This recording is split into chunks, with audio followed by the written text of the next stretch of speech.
What is emotional neglect and how to cope? This, once again, is a question that comes up all the time. And in some form or another, it's not always exactly these words. And someone doesn't always say, well, I'm being emotionally neglected and how do I cope with this? But it's a translation of many different situations in life and many different situations with people, family, friends, coworkers, or anyone that you love or feel should love you in a certain manner, and you are perhaps correct. They should be doing something differently. But this emotional neglect that you're feeling, and I'm just telling you from my experience, okay?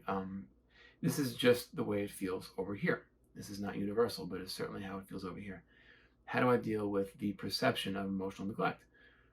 The very first thing I do is try to look within myself and say, what is it that I need from this person that's not being met?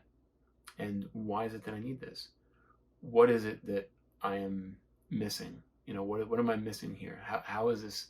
How could this be better, right? And this is what the mind tends to do. The mind says, what could they be doing more for me? So I read this wonderful book. It was a book on marriage and relationships, and it was a very bold book. I will put the title in the description below.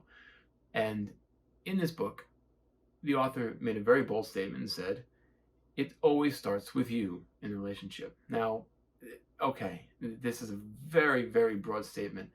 And this book happened to be written for husbands and men. It's just the way the book was written.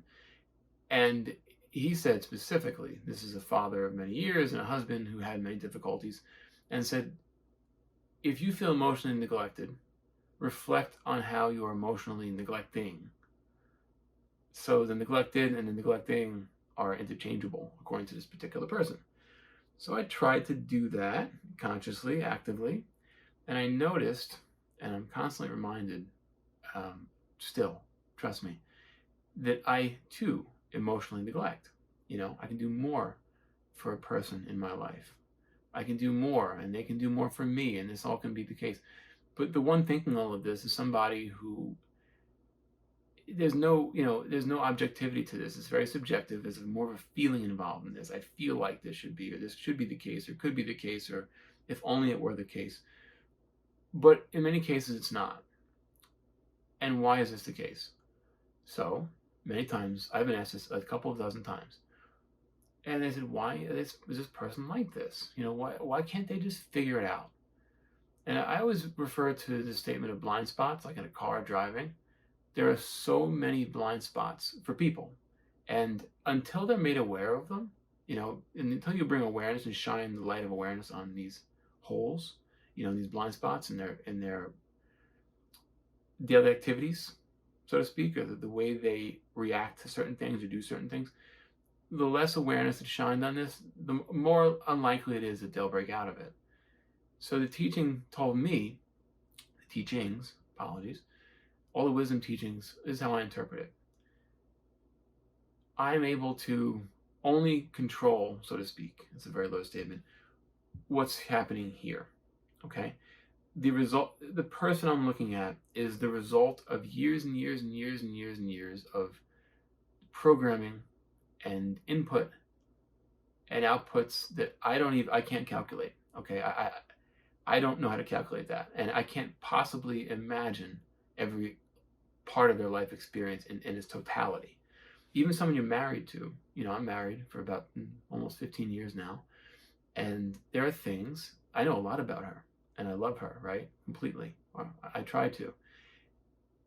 But there are things that I only learn every day about something that triggers her, okay? And what happens is she says, well, it wasn't what you did here now that made me so angry. It was a minor thing. But it's all of these things that came with it, that come with it. And this was so important for me to understand, because once I got to learning about that, it made me realize the inherent innocence of what everyone seems to be doing, all the slights and all of the caring that I should be getting. Sometimes our love languages are different, right? And there's like a language barrier. My love language is service, and her love language is words of affirmation to give to me. But perhaps they're reversed. Perhaps we're just not speaking the same love language. And that sometimes is a communication gap. And that can lead to that neglect, that neglectful concept and the feeling of neglect. For example, I can do 50 things, chores in a day, right? For my wife. And this isn't the case here. She appreciates these chores. But let's say she didn't. Let's say I did all these chores and everything's happening around here and I'm running myself amok. And to me, I'm giving all love in the world because I'm doing active service for you all day. Now, I may not be making, these words of affirmation to you. I may not be saying these on a constant basis, consistent basis, but I'm doing all this for you. And then in an unspoken way, I expect a certain thing from her. So what is that? Perhaps I need acts of service, but she's more of a words person. She'll say how great I look or how wonderful I've been with the kids, right? But what if that doesn't register? Why doesn't it register? Why did my acts of service not register with her? And when you trace it all back, in so many cases, or I've noticed this is not universal, or maybe it is, I don't know, is that there is a programming component to this, a component of upbringing and things like that just, I'm learning every day about her. And I'm using this example because it's somebody in my life who I'm learning about every day. And we're around each other all the time, especially working remotely in many cases now. It's so consistent that we get to learn more about each other. And some things, in the moment you wish that stayed where it was, I don't want to see all that. But as you see it and you accept it and you move with it and you roll with it, you'll see that, who am I really mad at? Let me see. Am I mad at her mom or her dad for doing this to her? Well, it could be. It's a great idea. The neglect I'm feeling could have been their fault. Gosh, I mean, they neglected her in that way or didn't do that for her, so thus I am neglected and it's their fault. Oh, well, darn, how about their parents? So, you know what? Forget the anger for the parents. I'm going to be angry with grandparents because that makes me, this makes a whole lot more sense. They messed up the parents and messed her up. Okay, so now we're stuck in a loop. And this idea about neglect, emotional neglect, is a real issue. Okay, I am not a medical psychology professional. However, I'm speaking from experience in living a life. And in living a life, I've experienced the fact that forgiveness is the starting point for myself and then for others. So if I can forgive her, in this case, an example, and myself for reacting how I do to her quote unquote lack of emotional giving in a way that I feel I'm deserving it, okay, which is fine because that's how I was programmed to be.